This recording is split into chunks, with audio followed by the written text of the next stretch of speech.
and the people here with us today that will be talking about their own teaching are teachers who are making high scores on tests, and they're using these principles. But it's not always easy. Did you understand what I said? 0 means you don't understand. Because I'm getting 5 means you do. Oh, sorry. No wonder. Okay, 5 means you understand. 0 means I'm not getting it. So put it up. Put your hand.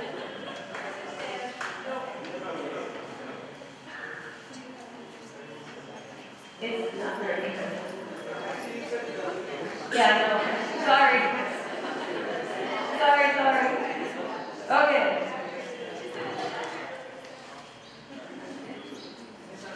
Okay, so these 6 principles that we'll talk about have about a 200-year history of research and theory behind them, supporting the use of them. From all around the globe, Europe, South America, Africa, different theorists have tried these principles and developed these principles for at least a couple hundred years, probably more. We didn't just make them up. You're using them here, so we're borrowing them from you too. India. Okay, so, yes. If any of you are interested in studying the 6 principles that we'll talk about more, we could get your names and emails and send you resources after we leave. But from what we learned from the first hour, I think a lot of these principles are in the works here in India already, from what it sounded like to me. So our first principle we'll talk about is getting to know your students.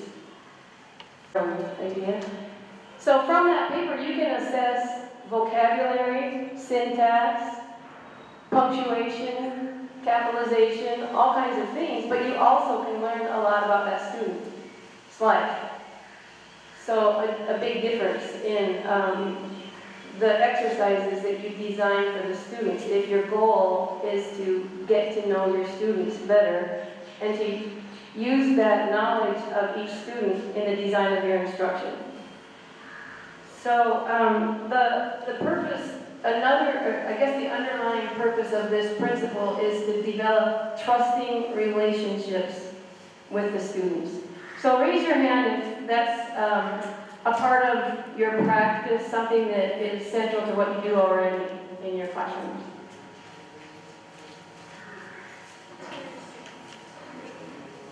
So do you see, let's talk about this in small groups. Do you see your position as a teacher? Are you responsible to look, in order to design effective instruction? Do you need to know about the child's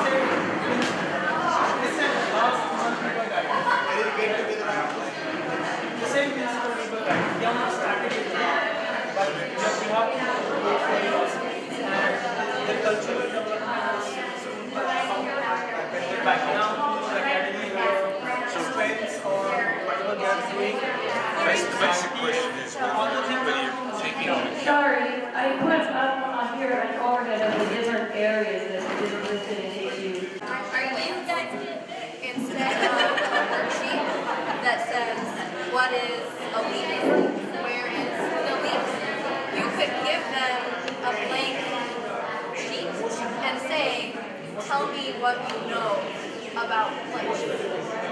Okay, and you do that at the beginning of a unit, right? And so you read what they wrote, and you know what they already know, and you know about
felt that way? This one? This one group? Okay. So all the other groups were understand, couldn't hear, understand my English? Slower. Okay, I'll try. It's hard. Okay, so does anybody want to volunteer to tell the whole group what came out in your small group?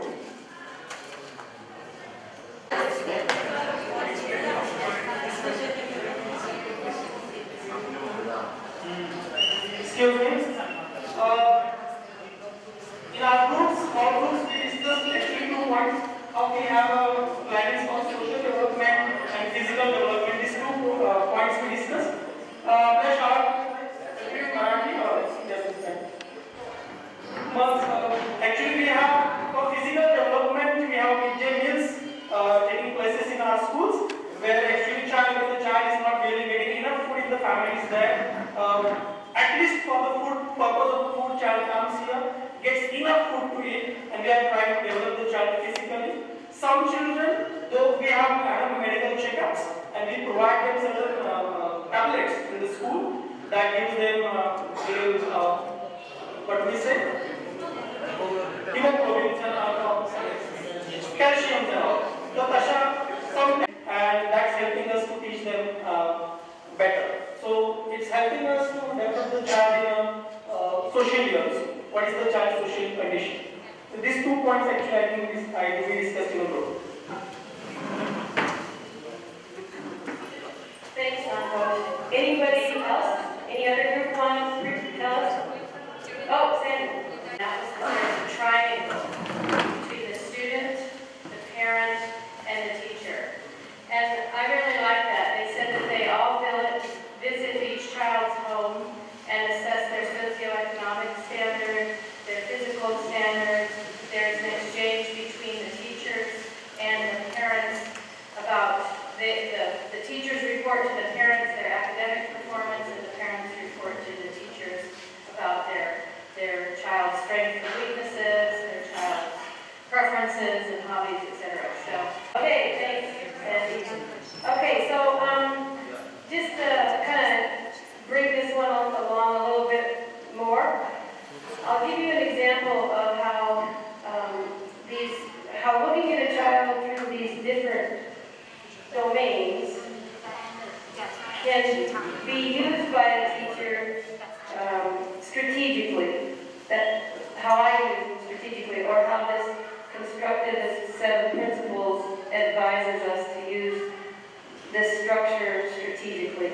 So I'll tell you about a student, 8-year-old student, and then we'll have you think about how, looking at these different domains, I could strengthen a student's achievement. Okay? Does that make sense?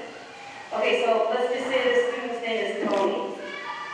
So academically, 8-year-old Tony is a year and a half behind in math.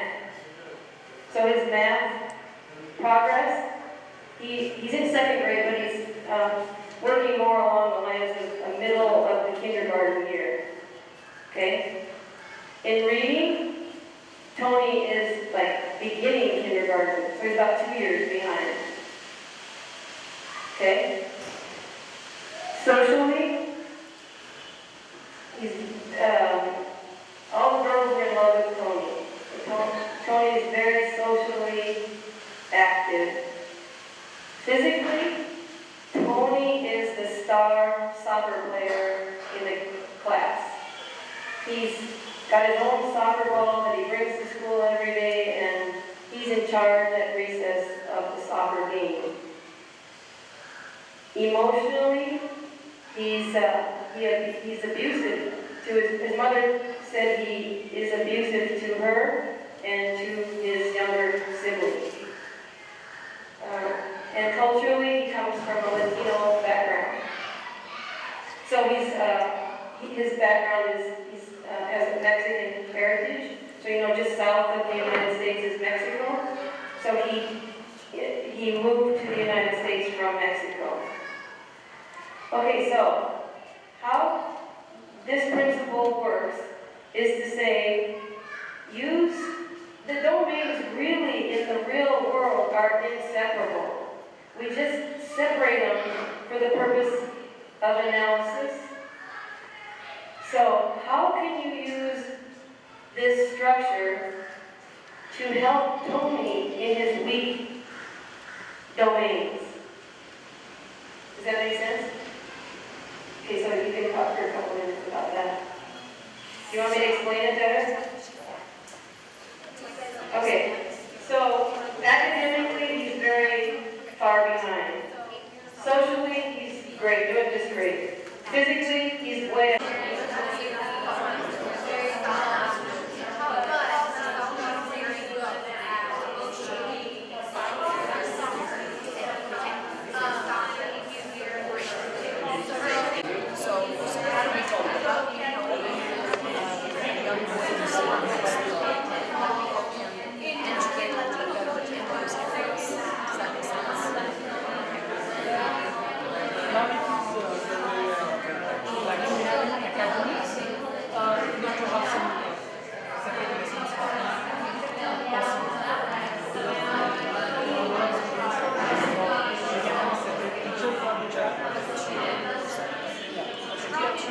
and you need to have a different syllabus for this chart.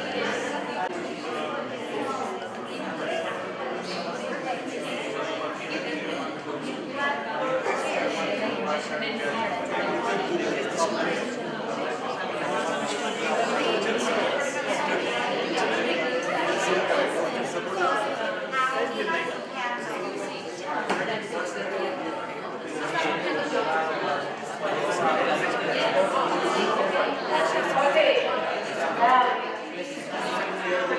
Sorry to stop you again. Does anybody want to share?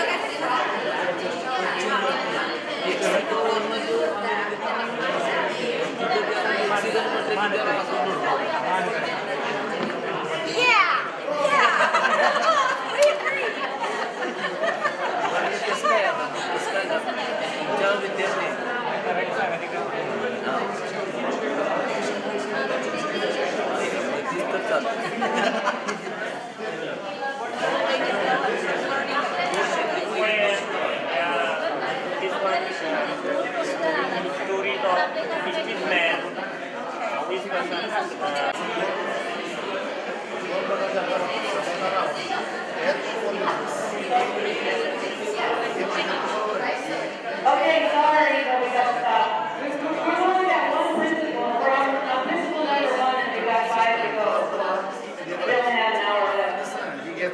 So, does anybody want to tell us what your group came up with? Well, he is very good in academics. Socially and physically, we are same. Physically, he is very better. Socially also. Emotionally and culturally, we had a problem. We had this topics. Academics, I think he was lagging behind. So I think he needs, wherever he is lacking, whatever skills he has not learned, we can help him by giving him an extra teacher available for him.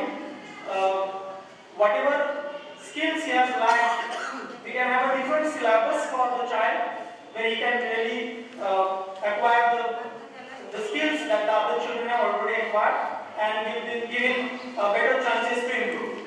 So extra attention can be given to him. That's what we have come to the conclusion. And then since the culture where he goes to is not respected, but he has got some strengths. He's very good in sports, I think. So the class, as a teacher, I feel in the class I can bring him to in front of the class and tell that this is a child excellent in his sports and he can guide me. It is his best skill. We can also tell about his culture, that he has migrated from this place. It's a wonderful culture. Some of the celebrations of his culture can be celebrated in the school. And as Tony previously told, academically he is 2 years behind. Physically good scores of the player. Socially he is very good. Emotionally he is unstable. And culturally that Mexican individuals are not treated very well. The first thing, as per in my group, I want to tell that first thing is the emotional. Emotionally, he should be stable. First thing. When he is stable emotionally with his mother, or the teacher will tell to his mother or and the student also. And the relation between the mother and the student will be clear first. After that, when he is stable, then he can go for the academy. The teacher can Discuss the point, the whether student is lagging behind in that point, what is the teacher role? In our group, we discuss about that, and the ma'am has told the good thing that we have to praise the student first. Because the praising is the important, which will help to the students to overcome by his laggings. So, our ma'am has given the good example that the students who is interested to play the football, he is good in football. So better way, he is lagging behind academically. To better way to give the examples which is helpful for him, and the whatever interest he has, the same questions is to be asked by the teacher to the student. Means we have to ask the questions by the students, by the teacher with the football and the sports.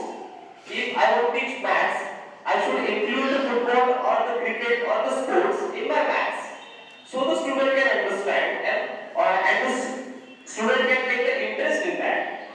So these things we discuss in our group, and he is physically good.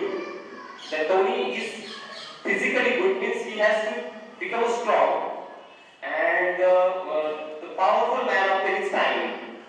And he wants to play the football.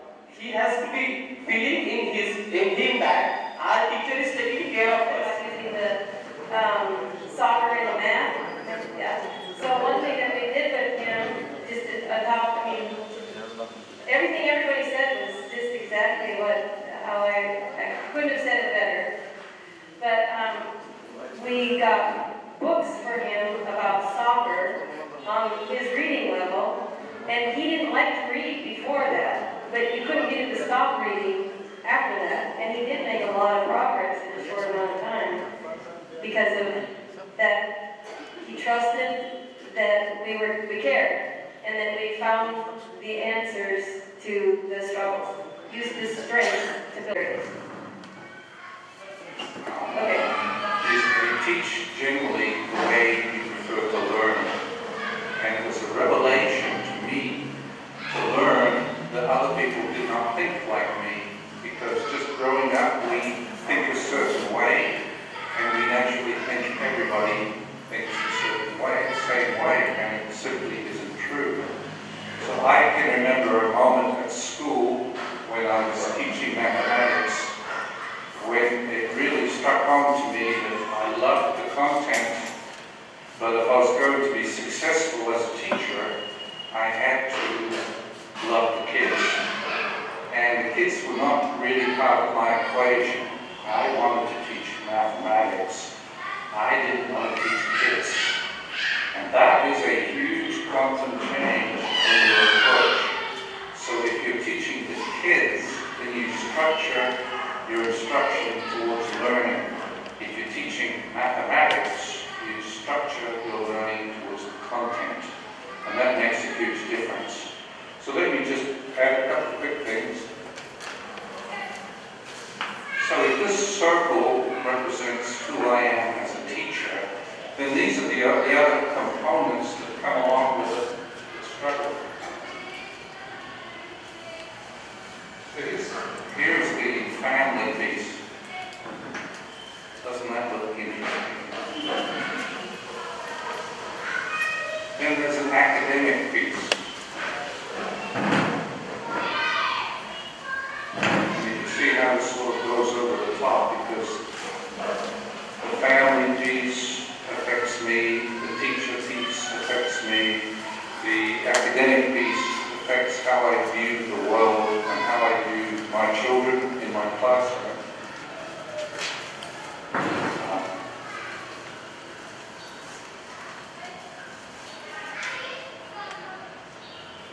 That's the emotional piece. I'm not going to do all 5 or 6, but you can see, I'll do one more.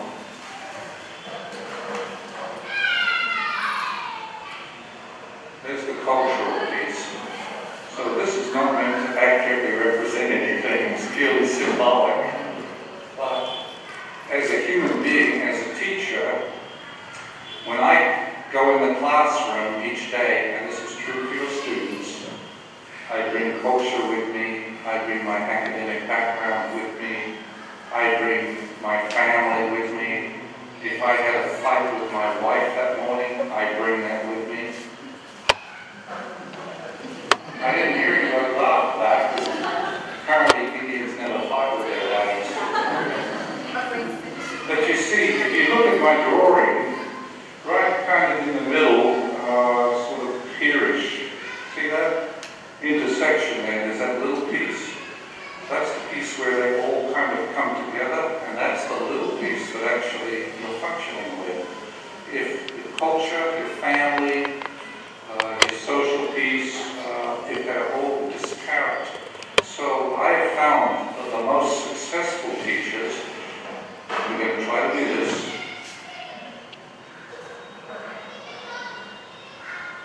I'll never do it. If they're closer together and that little section in the middle where everything comes together, it gets larger and larger because you recognize that you teach because you do of who you are, because of your family, your culture, your background, your academics. Your children have all those things, and when you start to understand that's who you are as a teacher, you start to expand your capabilities as a teacher to reach people. I think that's the key piece that we're starting to talk about, and we'll continue. So I'm going to drift away from that topic real quickly and into one other one that's much more important. I wanted to ask a critical question. Does anybody know anything about a little game called cricket? Anybody heard of cricket in India? Cricket? Anybody heard of cricket? Anybody played cricket in India? Anybody played cricket at all?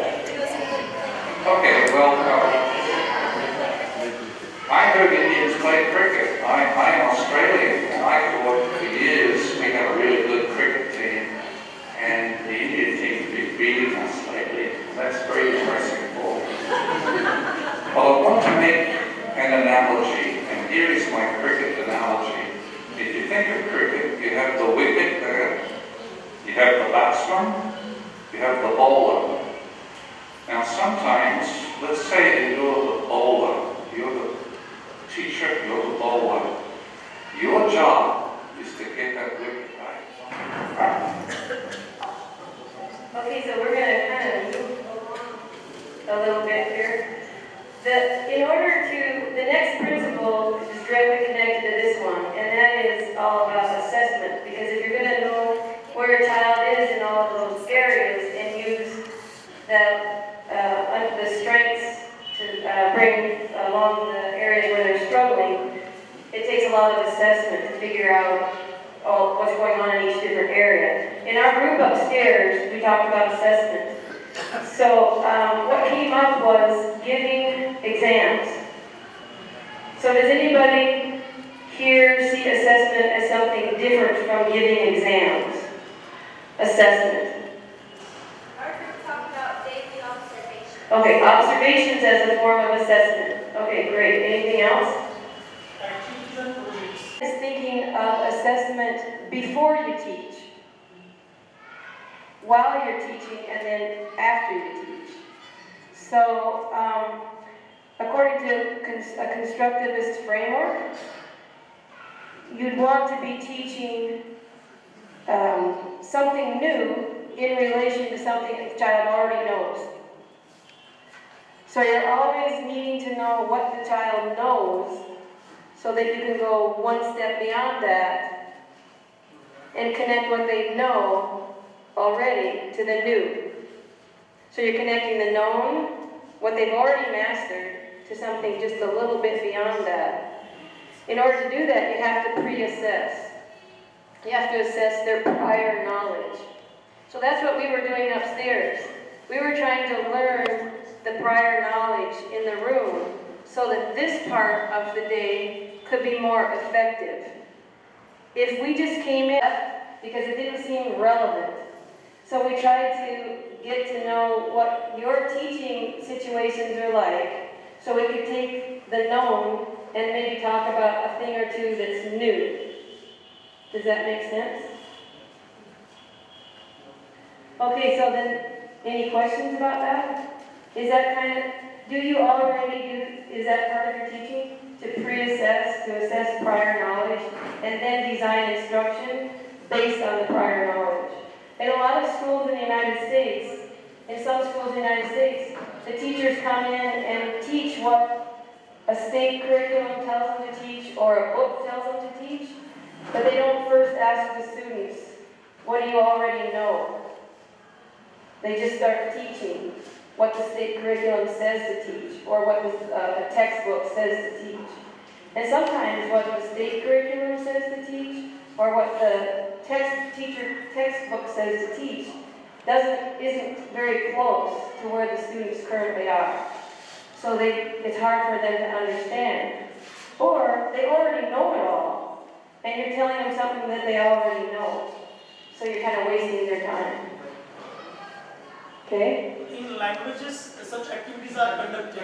Pre-learning activities, we call it is named after. If I am teaching a social reformer, any social reformer, I'm asked in a pre-learning activity, name some social reformers in your country. So we take them to known to unknown. Yeah, that's exactly it. That is 30 languages, rest of the subjects not related. Each and every subject is related. Science teachers also do that, math teachers also do that. They evoke the previous knowledge of our students first. It doesn't start with the new lesson. We are going to start with this one.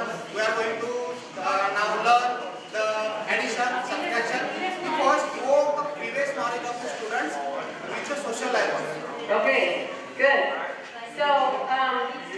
So once you pre-assess, then do you change what you were going to teach based on the pre-assessment? Okay, that's this principle. So we'll just move on then. I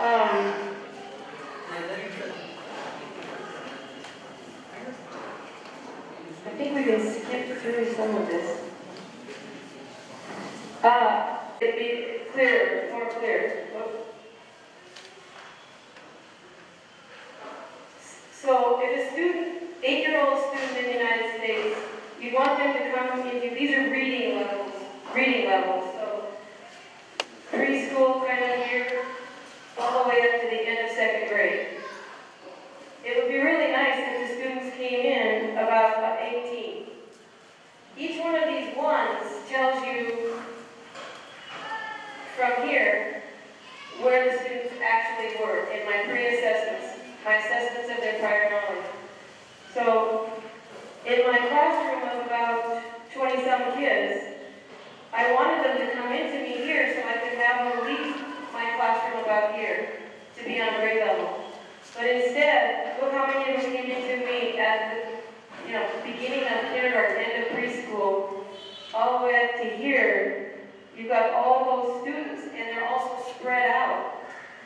So is that what happens here too with your pre? Do you remember that? I can't find it now. Okay, so then I took from that page. I took what did my classroom look like in reading at the beginning of 2nd grade, 2nd standard. Where were my students? What was their prior knowledge? Where was I going to have to be teaching in order to connect their known to their new? So I had 1, 2, 3, 4, 5, 6, 7, 8, 9, 10, 11, 12, 13, 14, 15, 16, 17, 18, 19, 20, 21, 22, 23, 24, 25, 26 students. Each one of those represents a student. And they were all reading below where they needed to be at the beginning of 2nd grade. These kids here are reading at a preschool, early kindergarten level, but they're in 2nd grade. I have to teach them in the 2nd grade, but they really are, their reading levels are preschool, kindergarten.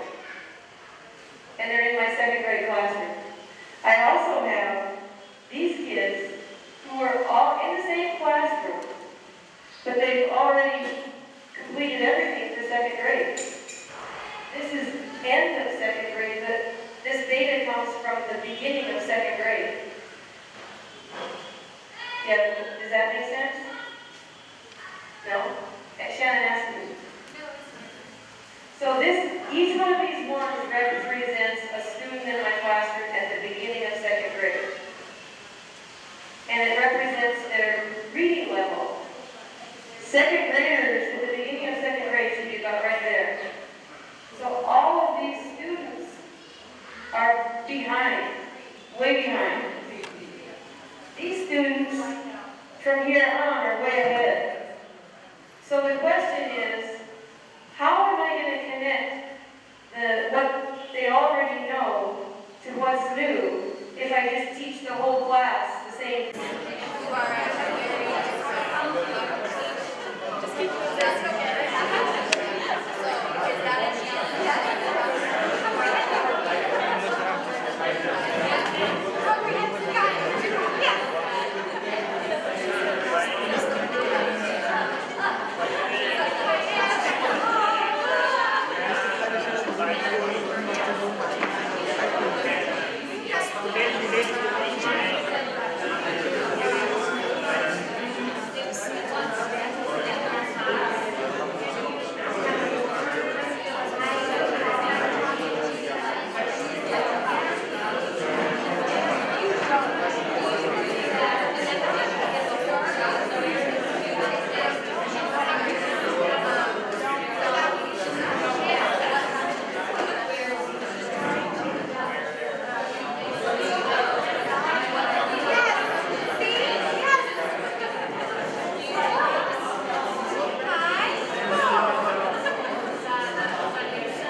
Okay, just one more minute.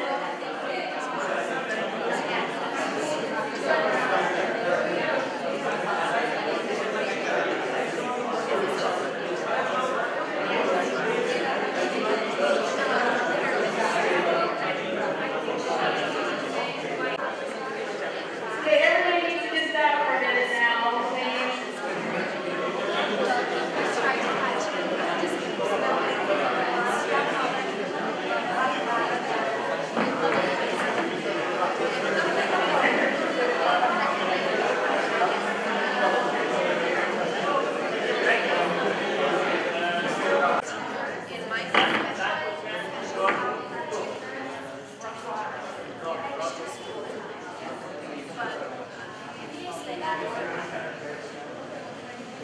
Okay, the purpose of talking about this one was this.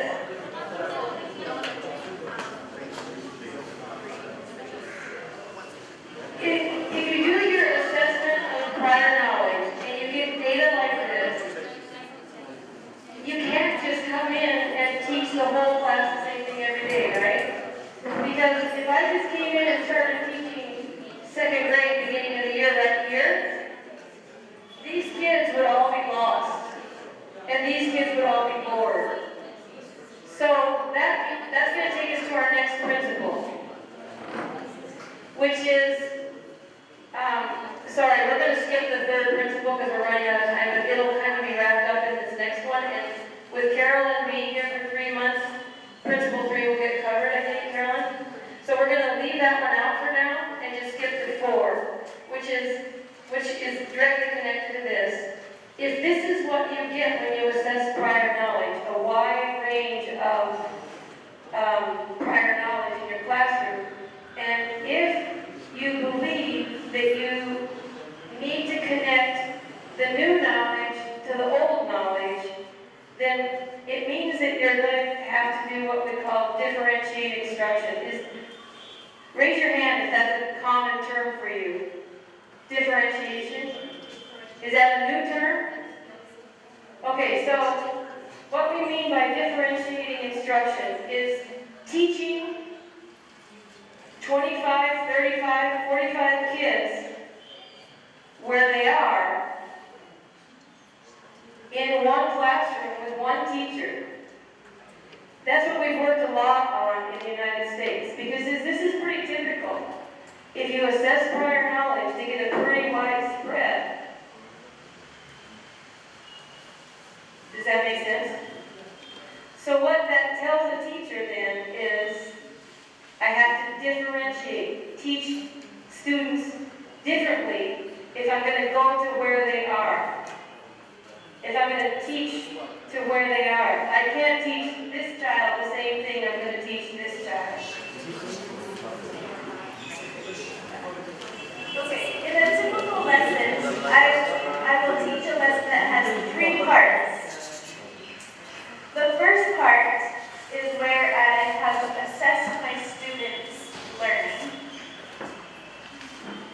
And I am interactively teaching the concepts and the vocabulary. So that's the first part. Once I feel the students have a grasp of the content and the vocabulary, then I will give a task for them to work on. And during that task is where I will do the differentiation. So giving students accommodation for different levels, Since I already have gotten to know my students, I know which students to go to first. So I'll walk around the room and I give them different support. Every child needs something a little different. So students that are advanced, I will pose a question to challenge them, give them an extra assignment or extra task on top of what they're already doing. I might, extend their task. So before I teach, I am thinking of these things, and I might even have materials ready for them to go and do things that are beyond what I'm already teaching, because they've understood the main concept.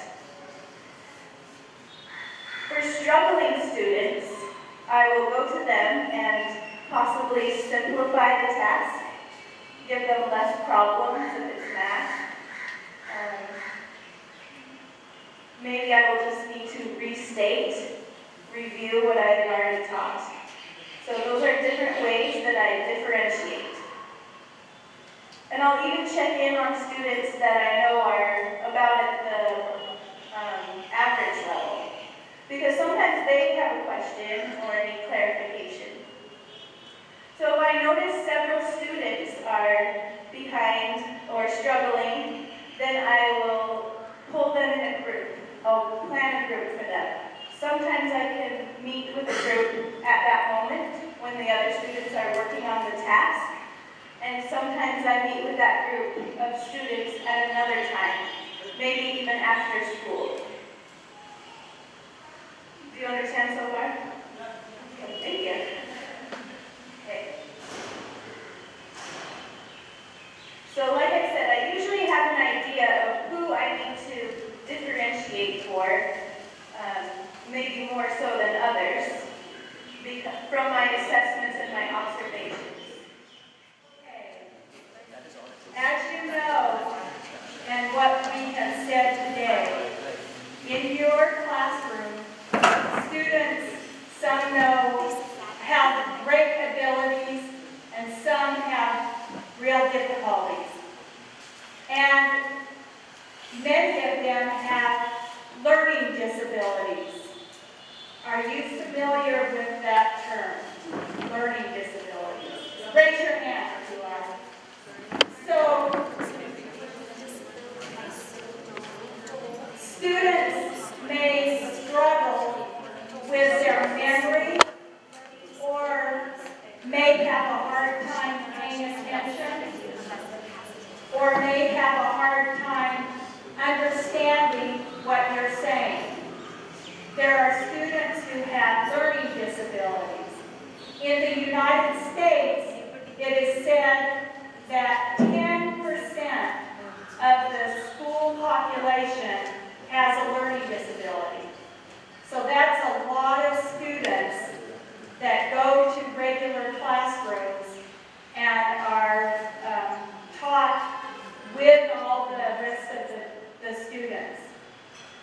So this is a regular school, right?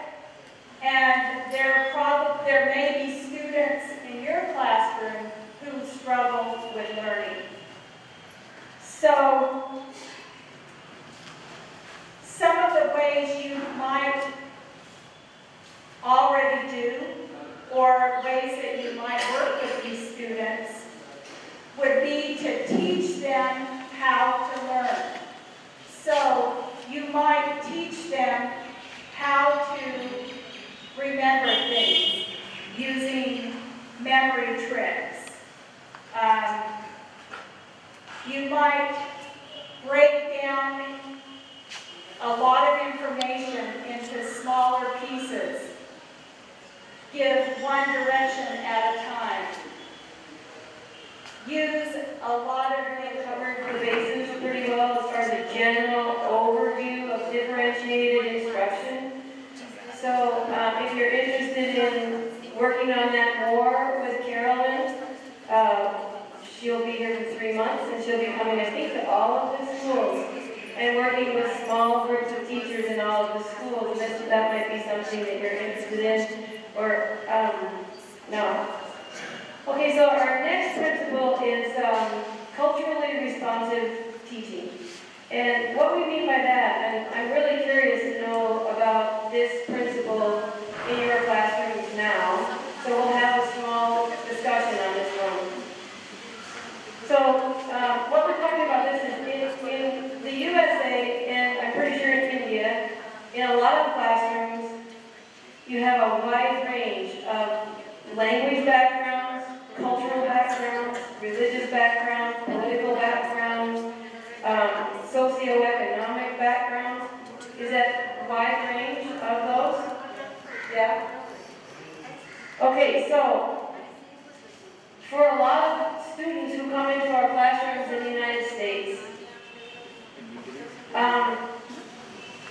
sometimes there's a big disconnection between what this, like David was saying, what the students bring and what the school talks about. So for some kids it's real close, the same. What's going on at home, what's going on at school are real similar. For a lot of kids, it's really different. So this principle is about getting to know your students so that you can build their home backgrounds into your instruction. So you're teaching the state-mandated curriculum, but you're using your knowledge of your students' home background in the design of your instruction so that kids who feel a big disconnect will feel more connected while they're learning the state curriculum. So, is that clear? All right, so that's what we mean with this principle.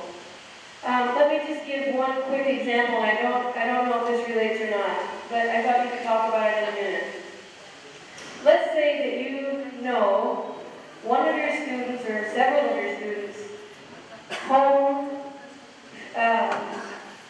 business is selling spices. Yeah? So, if you think of all the knowledge that child must bring into your classroom in terms of math, the selling of the spices, the adding and the subtracting, multiplying and dividing, that go into selling those spices, fractions, money, percents.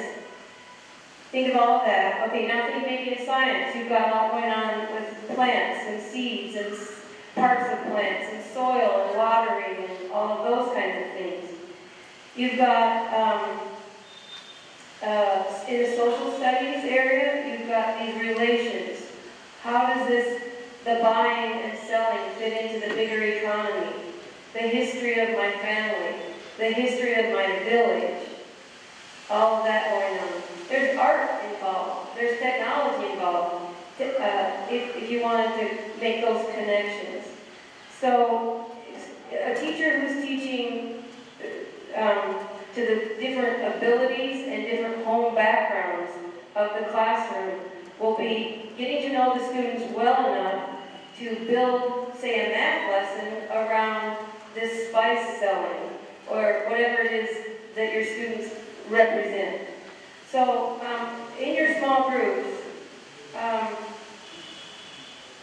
just think about how you could build, let's say you have a child in your classroom, or multiple children, whose home business is selling spices. Just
I was teaching a geography class, and in the United States, students who are in 9th standard, 50 years old typically, take geography. So as part of the state mandated core, we, as geography teachers, we have to teach about every part of the world, obviously. So, oh, I'm sorry, I'm talking really fast. Okay, so in 9th grade, in 9th standard in the United States, we have to teach geography as part of the social studies core. And so the state mandates that we have to teach about every part of the world. And so in our units, we go by the different geographic regions. And so at the school where I did my teaching, 22% of the student body was from South America. A majority of those students were from Mexico. So of course, when we were teaching the unit on South America, they were very engaged, they were very interested, they participated, they listened, they wanted to do the assignments. It was about their countries. However, when I was teaching my unit on the cultural geography of Europe, I found that they became very disinterested. And in talking to some of the students, some of the students from Mexico, I wanted to know, why they were bored, why they just suddenly stopped caring. They don't want to participate anymore. And the general idea that I got was that, when you talk about Europe, you're talking about, upper middle class white people or oppressors in their case, people that oppressed, their ancestors. So I tried to think of ways that I could, connect their cultural background to what I was teaching in my classroom, and I started asking them about their heritage and their ancestors. I said, where did your ancestors come from? And a lot of them started thinking, well, Spain, I think. Did they come from Spain? I said, yes, many of your ancestors came from Spain. And we talked a little bit about that. And so they were suddenly interested in realizing that they had this connection to Europe after all. It wasn't just about the white people that you typically think of when you talk about Europe. So when I was designing my lesson, I had to, in this particular unit about the cultural geography of Europe, I had to talk about every region. So Western Europe, and then Eastern Europe, Northern Europe, and then Southern Europe. Well, when I got to the part about Southern Europe, I decided to include Spain in one of the countries that I talked about in greater detail, and that made it much more interesting for them. I brought in, pictures. I was able to show them pictures of castles and different. Get to this last layer of instructional design that we'll call social justice or social awareness. So all the principles we talked about so far are part of this. It's all one big picture for a teacher, constructivist teaching. And so the last thing we'll talk about is how do you take all these principles and design instruction that helps the students develop an awareness of social injustices or social problems of some kind. So I've asked Corinne to come up and give you an example of how some teachers in Salt Lake spent Lake City. There is a neighborhood that has a beautiful creek. It is called Immigration Creek. And this area was set aside to build shops, restaurants, and other business buildings. But in the plans, it was designed that the creek would be destroyed.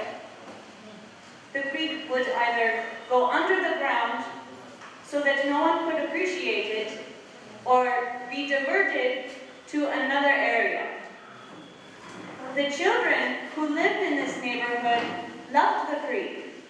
The teachers would take them on walks so they could enjoy the nature around them.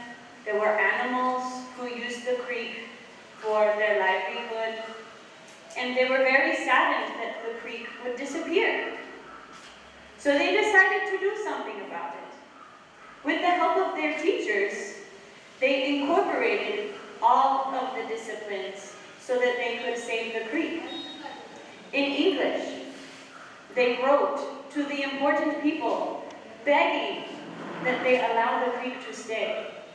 In mathematics, they went to the creek and tallied the animals and the plants and all of the wonderful things they loved so they could graph all of the life that lived at this creek. And they would also use this graph to show all of the life that would disappear if the creek disappeared. In science, they had to learn how all these plants and animals were connected, both to each other and to the creek. And in social studies, they had to learn about the government bureaucracy. After all, if you have a small creek in Salt Lake City, you cannot write the president for him to help you out. He has many other things to do. So they had to learn who they needed to talk to. Did they need to talk to the mayor or...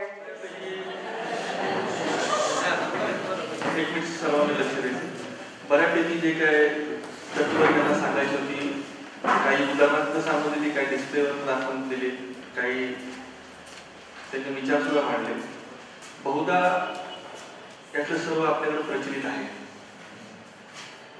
पण आपण त्याचा मुख्य प्रश्न असा आहे की आपल्या वर्गामध्ये विद्यार्थी संख्या एवढी आहे तर तुम्हाला सर्वांना एवढ्या विद्यार्थ्यांना अशा पद्धतीने लक्ष देणं शक्य आहे का? आपल्याकडे आपल्या समस्या आहेत. अर्थात तिसऱ्या सत्राची सुरुवात आता होणार आहे, याचा अर्थ की आपण सर्व मगाशी ज्या वर्गामध्ये बसलो होतो त्याच सर्वांना जायचं आहे. पुन्हा सांगतो, कारण मी मगाशी सुरुवातीला सांगितलं ज्या 40 व्यक्तींसाठी कार्यशाळा, म्हणजे मला अतिशय अडचण झाली आहे 40 व्यक्ती निवडण्यासाठी, तरी ज्या व्यक्तींना बोलवले त्यांना त्या वर्गात जाण्याचं आहे. आणि या मगाशी 4-5 जे वक्ते बोलले त्यांच्या बोलण्याचा सारांश घेऊन याचा फायदा आपल्या अभ्यासक्रमामध्ये अंमलात आणता येईल का, हे प्रश्न तुम्हाला तिथे विचारले जाणार आहे. तर आपले उत्तर तयार असावी किंवा या 6 तत्वांमध्ये जे काय शिकवलं गेलं त्यापैकी आपल्याकडे आत्ता आपण काय शिकवतो यापैकी निश्चितच आपण बऱ्यापैकी काहीतरी वर्गात शिकवत असणार आहे. तर यामध्ये प्रचलित कुठल्या पद्धती चालू आहेत आणि आपल्यातर्फे जे नवीन काय सांगितलं त्याचा वापर आपल्यामध्ये कसा करता येईल असं तुम्हाला त्या सर्वांना वर्गात जाऊन सांगायचं आहे. ते आपापल्या ग्रुपला विनंती, तुमचे जे कोण ते पाहुणे आलेले त्यांना घेऊन तुमच्या वर्गात जायचं. So all of the people from Westminster, you'll be going to the classrooms back again for the third session. We'll get a feedback from all the teachers from my school, of all the principals which you have already been teaching up to the last over 1 hour. And I guess, though I'm not a teacher, but I still guess a few of them are being already implemented in the school, and it's nice that they have learned some other principles.